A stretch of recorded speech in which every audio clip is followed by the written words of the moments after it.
జనరల్గా మనందరికీ బస్సులో జర్నీ కంటే రైల్లో ప్రయాణం నచ్చుతుంది. ఎందుకంటే బస్సులు సిటీల్లో వెళ్తుంటాయి, రైళ్లు మాత్రం పచ్చిక బయళ్ళు, కొండలు, ప్రకృతిలో వెళ్తుంటాయి. కిటికీ పక్కన కూర్చొని అలా చూస్తుంటే చెట్లు, ఇళ్ళు, పొలాలు అన్నీ వెనక్కి వెళ్ళిపోతున్నట్లు కనిపిస్తాయి.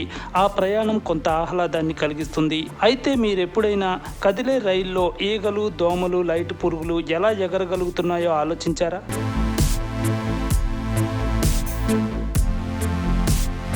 దోమలు, ఈగలతో పోల్చితే రైలు వేగం చాలా ఎక్కువ. కానీ ట్రైన్లో పురుగులు స్వేచ్ఛగా ఎగురుతాయి. అంటే రైలు వేగంతో సమానంగా అవి కూడా ఎగురుతున్నట్లే. ఇది ఎలా సాధ్యం?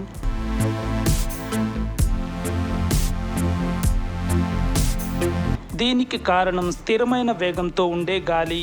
అంటే రైలులో లేదా కారులో లేదా విమానంలో అన్ని డోర్లు మూసివేశాక అవి వేగంగా వెళ్తున్నప్పుడు వాటి లోపలి గాలికి కూడా అదే స్థిరమైన వేగం ఉంటుంది. గాలి మాత్రమే కాదు, లోపలున్న మనుషులు, వస్తువులు, పురుగులకు కూడా అదే వేగం ఉంటుంది. అందువల్ల ఈగలు, దోమలు స్వేచ్ఛగా ఎగరగలుగుతాయి.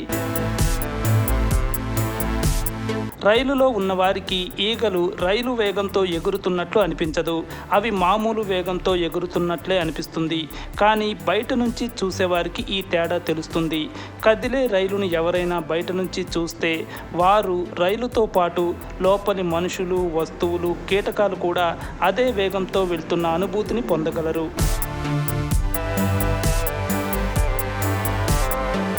ఒక బంతి ద్వారా కూడా ఈ ప్రయోగం చేసి చూడవచ్చు.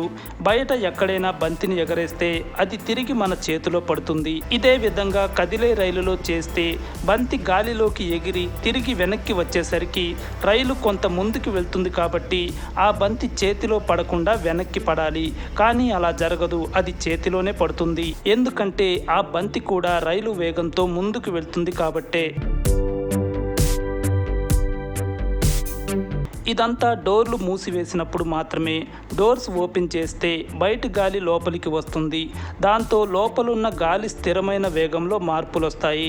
అందువల్ల పురుగులు స్థిరమైన వేగంతో ఎగరలేవు. ఎగరేసిన బంతి కూడా తిరిగి స్థిరంగా చేతిలో పడే అవకాశాలు తక్కువ.